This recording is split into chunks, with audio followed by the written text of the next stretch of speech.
नमस्कार। आज के इस क्लास में हम लोग रदरफोर्ड एटॉमिक मॉडल के बारे में पढ़ेंगे। चूँकि इसे पिछले क्लास में हम लोगों ने इस चैप्टर की शुरुआत की थी, जिसमें इलेक्ट्रॉन, प्रोटॉन और न्यूट्रॉन की खोज कैसे हुई, उसका आवेश क्या है, द्रव्यमान क्या है, इसके बारे में हम लोगों ने पढ़ा था। और आज इस चैप्टर का यह दूसरा क्लास है, जिसमें रदरफोर्ड एटॉमिक मॉडल है, अर्थात रदरफोर्ड का परमाणु नमूना। इस नमूना को जानने से पहले हम लोग ये जानेंगे कि आखिर रदरफोर्ड अल्फा स्कैटरिंग एक्सपेरिमेंट क्या कहता है। रदरफोर्ड का पूरा नाम था अर्नेस्ट रदरफोर्ड, जो कि एक इंग्लिश साइंटिस्ट है। उन्होंने परमाणु के बारे में विशेष रूप से जानकारी प्राप्त करने के लिए कि परमाणु का आकार क्या होता है, उसका फंक्शंस क्या है, उसके कौन कौन से मौलिक कण होते हैं, इन सारे चीज़ों के बारे में जानकारी प्राप्त करने के लिए एक एक्सपेरिमेंट किया था, जिसे रदरफोर्ड अल्फा स्कैटरिंग एक्सपेरिमेंट के नाम से जाना जाता है। तो उसी को आज हम लोग यहाँ विस्तृत रूप से पढ़ेंगे। रदरफोर्ड अल्फा स्कैटरिंग एक्सपेरिमेंट अर्थात रदरफोर्ड का अल्फा बिखराव प्रयोग। ये जो गोलाकार भाग है, ये सोने का एक पतला पत्थर है। यहाँ कोई भी मेटल प्लेट को लिया जा सकता है, मेटल फॉयल को लिया जा सकता है।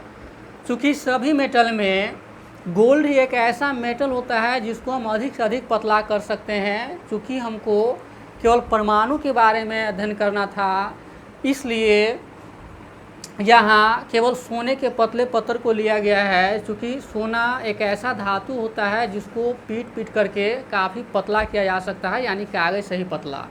और कोई दूसरा मेटल फॉयल यहाँ लिया जाता है तो टूट जाता है। इसलिए चूँकि बारीकी कण का अगर अध्ययन करना है तो हम ऐसे मेटल की तलाश करेंगे, या जिन्होंने ये एक्सपेरिमेंट सर्वप्रथम किया उस ऐसे मेटल की तलाश की जिसमें गोल्ड का नाम आता है। यहाँ किसी मेटल फॉयल को लिया जा सकता है। यहाँ सोने के पतले पत्थर को इतना पतला कर दिया जिसे कि आर पार भी देखा जा सकता था, यानी कि कागज़ से ही पतला। अब उन्होंने क्या किया कि अल्फा पार्टिकल का इस पर स्कैटरिंग किया। जब अल्फा पार्टिकल का स्कैटरिंग किया गया तो उन्होंने पाया कि अधिकांश अल्फा पार्टिकल इस पत्थर को सीधे पार कर जाता है, और कुछ अल्फा कण अपने पथ से विचलित हो जाता है, और बहुत कम अल्फा कण अपने ही पथ पर वापस लौट आता है। अर्थात 20,000 में केवल एक ही कण अपने पथ पर पुनः वापस आ जाता है। ये उन्होंने पाया, और इसके आधार पर उन्होंने निष्कर्ष दिया कि ऐसा आखिर होता क्यों है।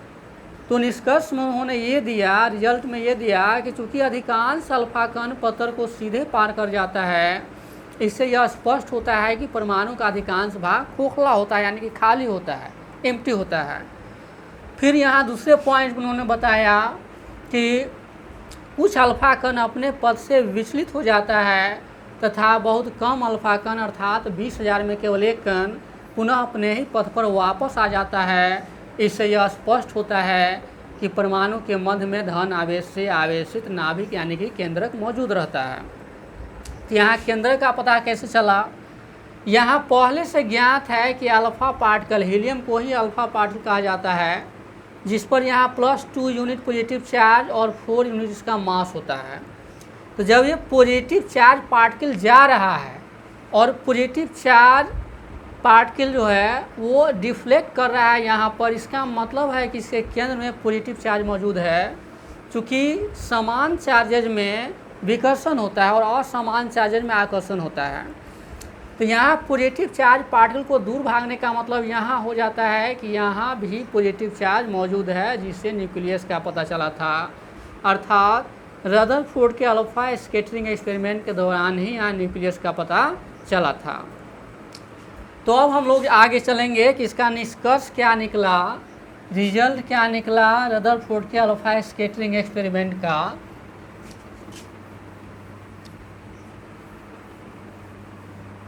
यहाँ पर लिख सकते हैं results of the alpha scattering experiment.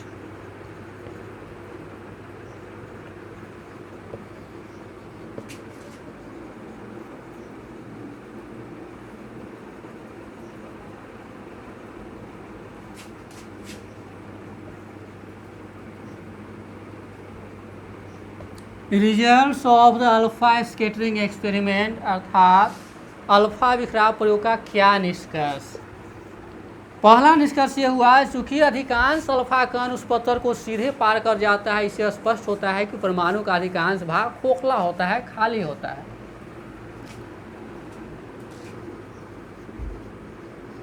Most of the part of an atom is empty.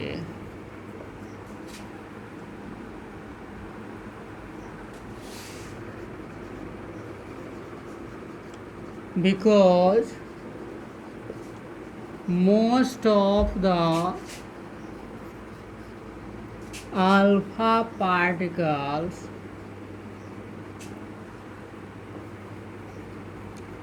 pass straight through the foil। ये पहला रिजल्ट उन्होंने दिया कि most of the part of an atom in empty because most of the alpha particle pass straight through the foil, अर्थात अधिकांश alpha कण उस पत्थर को सीधे पार कर जाता है। इससे यह स्पष्ट होता है कि परमाणु का जो अधिकांश भाग है वो खोखला होता है, यानी कि खाली होता है। दूसरा रिजल्ट उन्होंने दिया चूँकि कुछ अल्फा कण अपने पथ से विचलित हो जाता है और बहुत कम अल्फा कण अपने पथ पर पुनः वापस आ जाता है। इससे यह स्पष्ट होता है कि परमाणु के मध्य में धन आवेश से आवेशित केंद्रक यानी कि नाभिक मौजूद रहता है। तो दूसरा पॉइंट में ये लिख सकते हैं कि a few alpha particles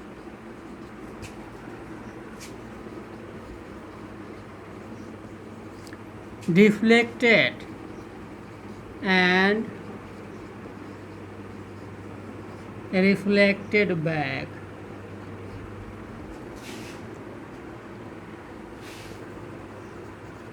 So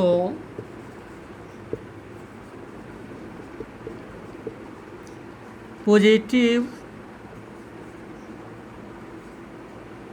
charged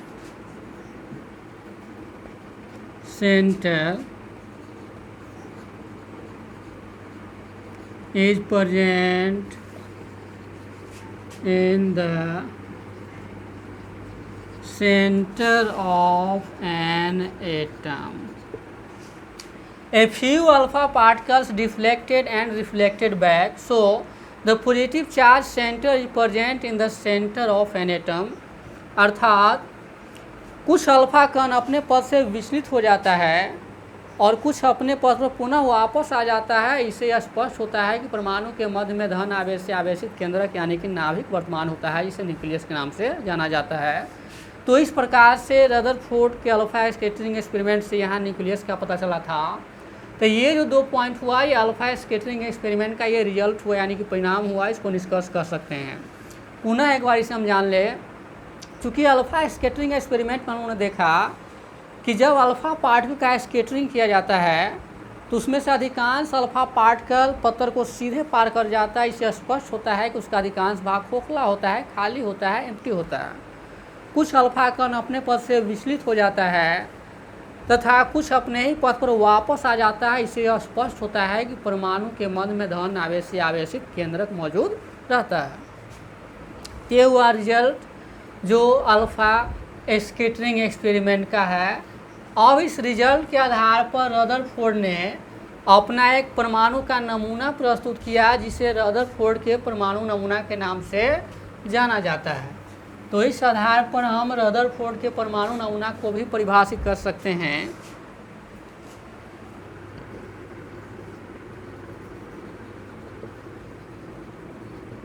Rutherford's atomic model।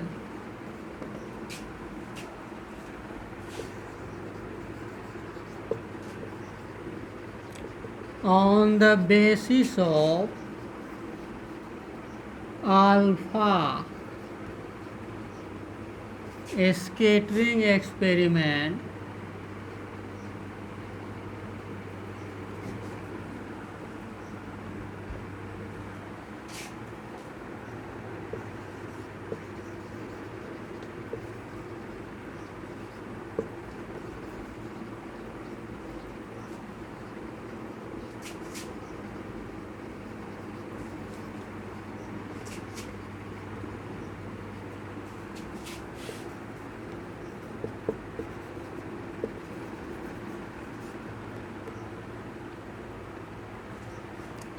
On the basis of alpha scattering experiment, Rutherford gave a new model of an atom that is called Rutherford's atomic model.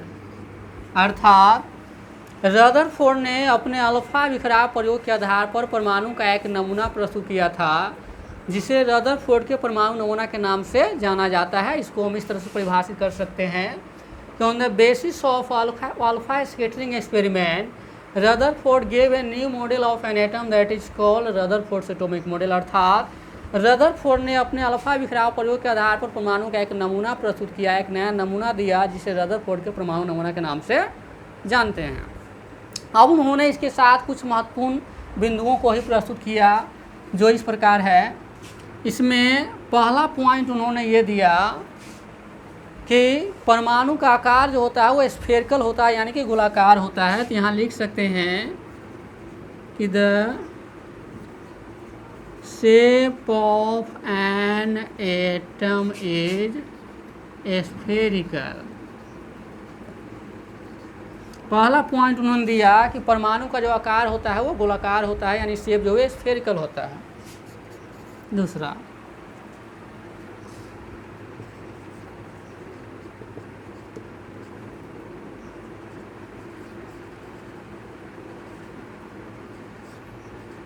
Positive charge centre called nucleus is present in the center of an atom। दूसरे point पर उन्होंने बताया कि धन आवेश से आवेशित केंद्रक से परमाणु के केंद्र में मौजूद रहता है। फिर तीसरे पॉइंट उन्होंने बताया कि प्रोटॉन और न्यूट्रॉन परमाणु के मध्य में उपस्थित रहता है और इलेक्ट्रॉन इसके चारों ओर विभिन्न कक्षों में चक्कर लगाता है। तो इस तरह से हम लिख सकते हैं कि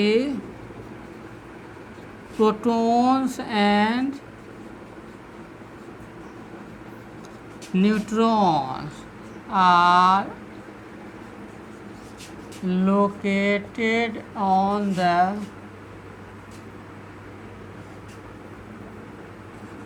located at the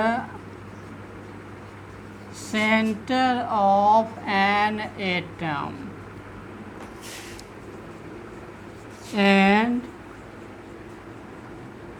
electron moves around it। तीसरे पॉइंट में उन्होंने बताया कि प्रोटॉन और न्यूट्रॉन परमाणु के केंद्रक में उपस्थित रहता है तथा इलेक्ट्रॉन इसके चारों ओर विभिन्न कक्षों में चक्कर लगाता है। ये रदरफोर्ड अपने अल्फा स्कैटरिंग एक्सपेरिमेंट के आधार पर कुछ उन्होंने पॉइंट दिया। फिर अगले पॉइंट में हम लोग जानेंगे कि और आगे उन्होंने क्या बताया।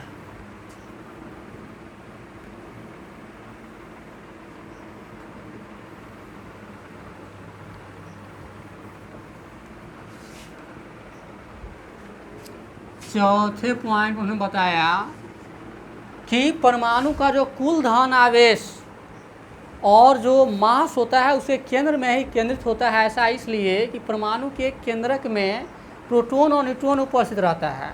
प्रोटॉन पॉजिटिव चार्ज है और न्यूट्रॉन न्यूट्रल होता है, इसलिए परमाणु का जो कुल धन आवेश होगा उसके केंद्र में वो प्रोटॉन के कारण होगा, और जो परमाणु का जो कुल द्रव्यमान होगा वो प्रोटॉन और न्यूट्रॉन के कारण होगा, क्योंकि प्रोटॉन और न्यूट्रॉन उसके केंद्रक में उपस्थित रहता है।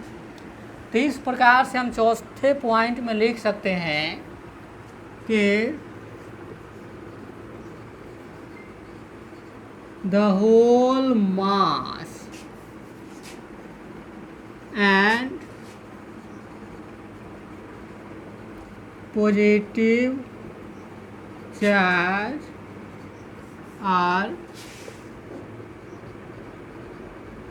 present at the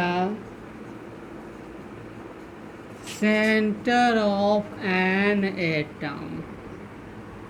अर्थात परमाणु का जो कुल धन आवेश तथा भार उसके केंद्र में ही केंद्रित होता है। इसे हम लोग पुनः समझ ले, परमाणु का जो कुल मास उसके केंद्र में ही रहता है, क्योंकि इलेक्ट्रॉन का द्रव्यमान तो 0 होता है और प्रोटॉन और न्यूट्रॉन के द्रव्यमान के ऊपर किसी परमाणु का द्रव्यमान निर्भर करता है, चूँकि परमाणु के केंद्रक में प्रोटॉन और न्यूट्रॉन उपस्थित रहता है और प्रोटॉन और न्यूट्रॉन का द्रव्यमान प्रत्येक का 1 यूनिट होता है।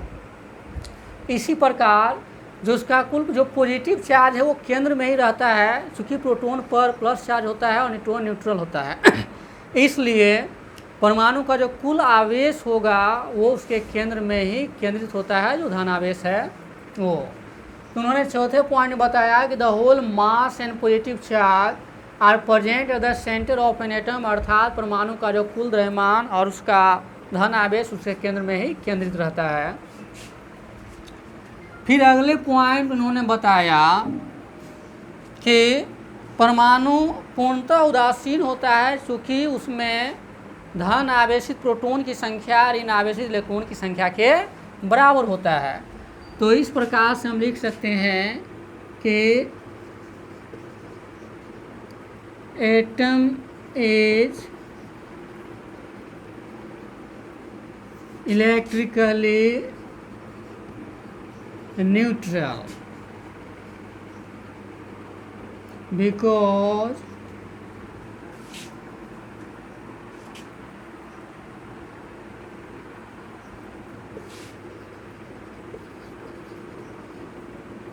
the number of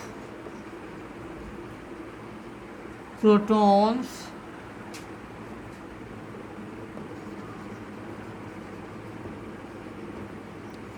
containing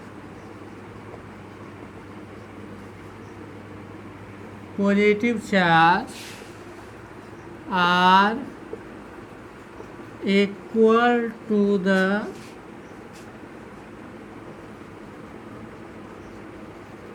number of negatively charged electron। अर्थात एटम इज इलेक्ट्रिकली न्यूट्रल, अर्थात परमाणु विद्युतः उदासीन होता है, क्योंकि इसमें धन आवेशित प्रोटॉन की संख्या ऋण आवेशित इलेक्ट्रॉन की संख्या के बराबर होता है। तो ये उन्होंने बताया। फिर आगे उन्होंने बताया इसी में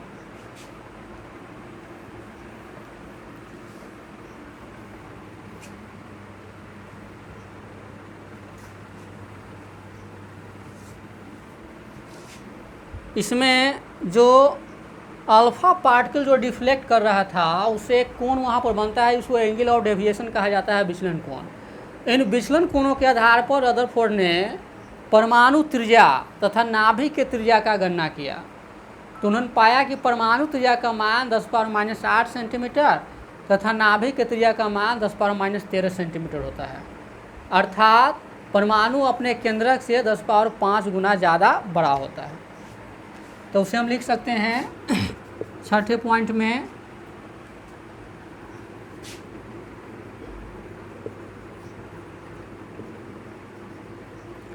the value of atomic radius is 10⁻⁸ centimetre and the value of nucleus radius is 10⁻⁻13 centimeter. That is, an atom is 10⁵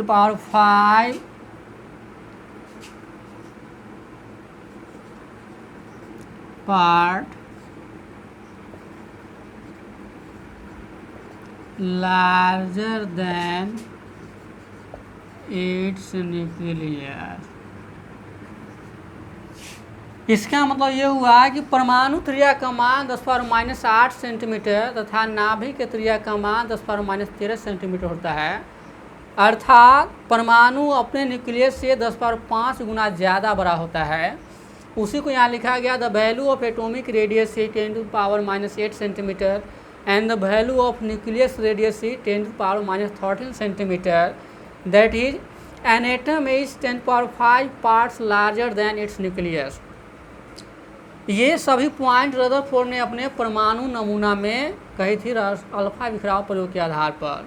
उन्होंने कुछ और पॉइंट दिया था। उन्होंने कहा था कि घूमने वाले इलेक्ट्रॉन पर दो प्रकार के बल कार्यशील रहते हैं, दोनों का मान बराबर होता है किंतु दिशा विपरीत होता है, अर्थात centripetal force and centrifugal force. तो इस तरह से वो दोनों बैलेंस रहता है। तो ये रदरफोर्ड ने अपने परमाणु नमूना में ये सारी बातों को उन्होंने बताया था। ये एक्सपेरिमेंट 1911 ईस्वी के आसपास आया था। कहीं 1908 देखने को मिलता है, कहीं 1911 देखने को मिलता है। इसमें वेरिएशन होता है, इसलिए डेट की बात, ईयर की बात हमने नहीं की। विशेष करके 1908 और 11 के बीच में आता है, कहीं 8 कहीं 11 लिखता है। तो ये सभी रदरफोर्ड के परमाणु नमूना की मुख्य बातें हैं। पुनः हम लोग जान ले कि रदरफोर्ड ने अपने अल्फा बिखराव प्रयोग के आधार पर परमाणु का एक नमूना प्रस्तुत किया था, जिसे रदरफोर्ड के परमाणु नमूना के नाम से जानते हैं। उन्होंने कुछ पॉइंट भी बताया कि रदरफोर्ड के परमाणु नमूना का आकार क्या है, एटम का कैसा आकार है, वो गोलाकार है कि किस तरह का है। तो उन्होंने कहा कि परमाणु का आकार होता है गोलाकार होता है, साथ स्फेरिकल होता है। फिर उन्होंने अगले पॉइंट में कहा कि परमाणु के मध्य में धन आवेश से आवेशित केंद्रक मौजूद रहता है और इस केंद्रक में प्रोटॉन और न्यूट्रॉन उपस्थित रहता है तथा इलेक्ट्रॉन इसके चारों ओर विभिन्न कक्षों में चक्कर लगाता है। फिर उन्होंने बताया कि परमाणु का जो कुल आवेश और द्रव्यमान उसके केंद्र में ही उपस्थित रहता है, चूँकि उसके केंद्र में प्रोटॉन और न्यूट्रॉन है और प्रोटॉन और न्यूट्रॉन प्रत्येक का द्रव्यमान 1 यूनिट होता है, इसलिए उसका कुल जो द्रव्यमान है वो केंद्र में ही रहता है। ठीक इसी प्रकार से उसका जो कुल पॉजिटिव चार्ज है अर्थात धन आवेश वो केंद्र में ही रहता है, चूँकि पॉजिटिव चार्ज यहाँ प्रोटॉन के कारण है और प्रोटॉन पॉजिटिव चार्ज होता है और न्यूट्रॉन न्यूट्रल होता है। इस कारण से उसका जो कुल जो आवेश होगा वो प्रोटॉन के कारण होगा।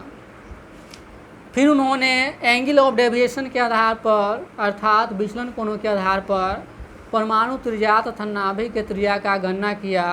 तो उन्होंने पाया कि परमाणु त्रिज्या का मान 10⁻⁸ सेंटीमीटर तथा उसके नाभिक के त्रिज्या का मान 10⁻13 सेंटीमीटर होता है, अर्थात परमाणु अपने केंद्र से 10⁵ गुना ज़्यादा बड़ा होता है।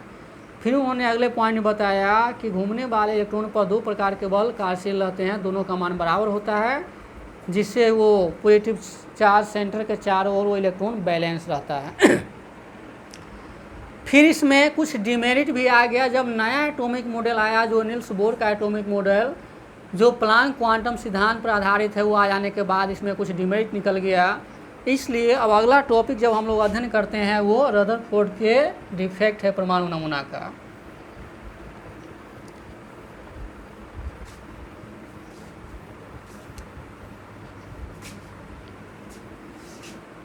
अब है defect of Rutherford atomic model.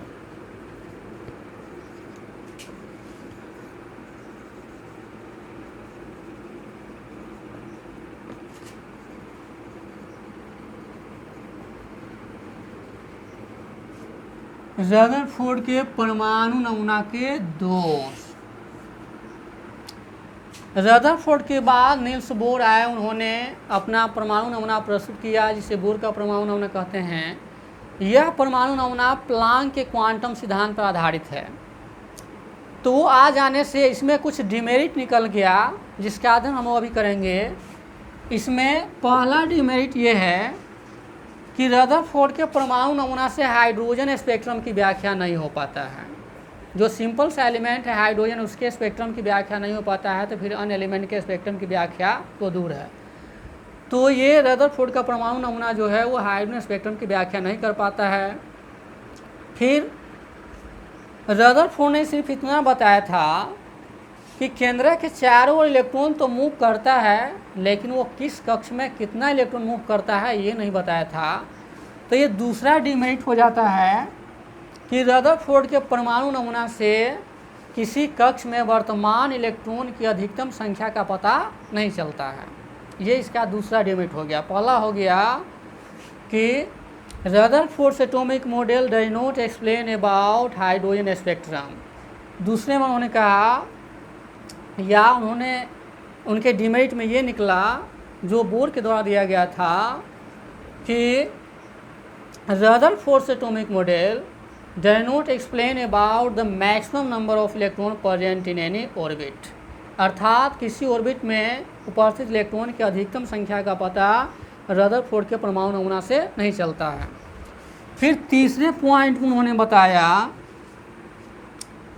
तीसरे जो डिमेरिट है वो ये कहता है कि इलेक्ट्रोमैग्नेटिक थ्योरी के अनुसार, अर्थात विद्युत चुंबकीय सिद्धांत के अनुसार, जब कोई ऋण आवेशित कण किसी धन आवेशित केंद्र के चारों ओर अगर चक्कर लगाता है तो उस ऋण आवेशित कण के ऊर्जा में क्षति होगा और अंत में वो ऋण आवेशित कण केंद्रक में यानी कि पॉजिटिव चार्ज सेंटर में आकर गिर जाएंगे। ठीक रदरफोर्ड के परमाणु नमूना में ऐसा ही होता है कि यहाँ negative charge electron positive charge nucleus के चारों ओर चक्कर लगाता है, जिससे इलेक्ट्रॉन के वेग में कमी होगा, उसके ऊर्जा की क्षति होगी और अंत में इलेक्ट्रॉन केंद्रक में आकर के गिर जाएंगे। लेकिन व्यवहार में ऐसा नहीं होता है, इसलिए रदरफोर्ड का परमाणु नमूना परमाणु के स्टेबिलिटी यानी कि अस्थायित्व की व्याख्या नहीं कर पाता है। तो इसमें पहले पॉइंट को हम लिख सकते हैं कि Rutherford atomic model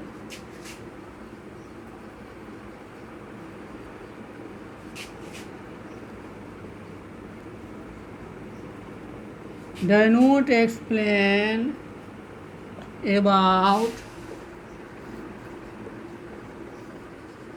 hydrogen spectrum.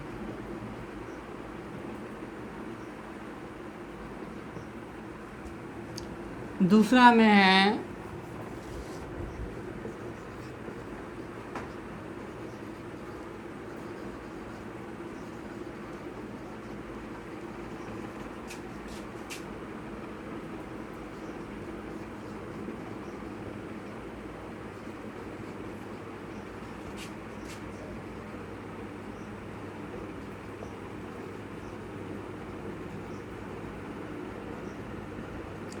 maximum number of electrons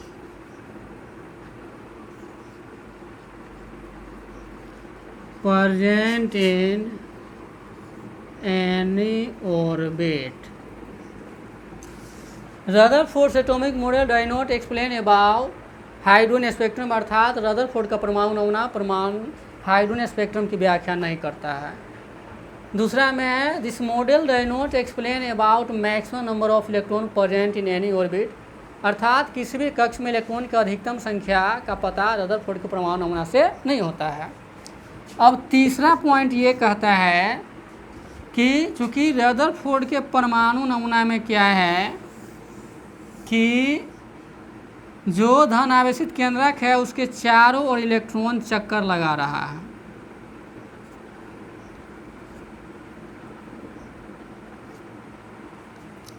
ये पॉजिटिव चार्ज न्यूक्लियस है, इसके चारों ओर इलेक्ट्रॉन यहाँ चक्कर लगा रहा है। तो इलेक्ट्रोमैग्नेटिक थ्योरी अर्थात विद्युत चुंबकीय सिद्धांत ये कहता है कि अगर पॉजिटिव चार्ज सेंटर के चारों ओर कोई नेगेटिव चार्ज जैसे इलेक्ट्रॉन अगर चक्कर लगाता है तो उस positive charge negative charge electron या कोई नेगेटिव चार्ज किसी अन्य पार्टिकल की ऊर्जा में क्षति होगी, जिस कारण से वो negative charge positive charge centre में आकर के गिर जाएंगे। ठीक उसी प्रकार रदरफोर्ड के परमाणु नमूना में negative charge electron positive charge केंद्र के चारों ओर चक्कर लगाता है, जिससे इलेक्ट्रॉन की ऊर्जा में कमी होगी और अंत में इलेक्ट्रॉन केंद्रक में आकर के गिर जाएंगे। इसलिए रदरफोर्ड का परमाणु नमूना परमाणु के स्थायित्व स्टेबिलिटी की व्याख्या नहीं करता है। तो ये रदरफोर्ड का एटॉमिक मॉडल का ये डिमेरिट है। फिर अगले क्लास में हम नील्स बोर का परमाणु नमूना पढ़ेंगे। तब तक के लिए आप सभी को धन्यवाद।